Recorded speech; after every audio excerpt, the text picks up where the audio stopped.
what happened to me was wrong and that something needs to be done about it. A woman is speaking out tonight after she says she was fired because she is transgender. She worked at the Circle K gas station in Bolingbrook for about a year. And while there, she says she was forced to endure name-calling, inappropriate questions, and retaliation. Dakari Turner is in Bolingbrook with the story.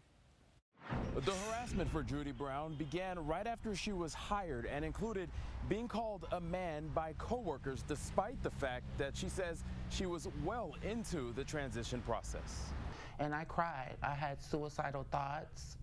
I was very depressed. For 1 year, Judy Brown worked at this Circle K gas station, saying she was subjected to inappropriate questions and racial slurs by coworkers.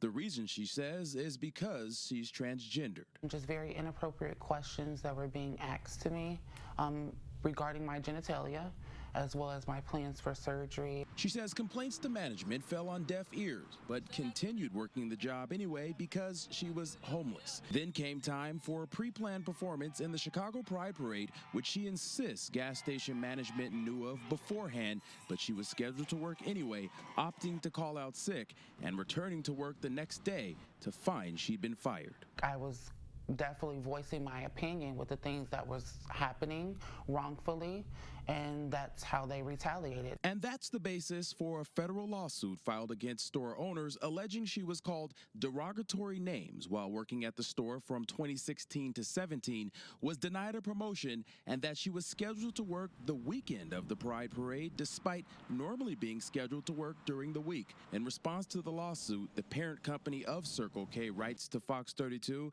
that they have, quote, a diverse workforce, including transgender employees, and fully cooperated with an investigation.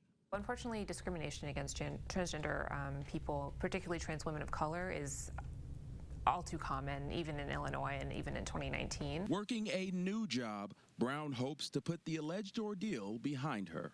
Just trying to get back to who I am as a person and not let what happened to me control me.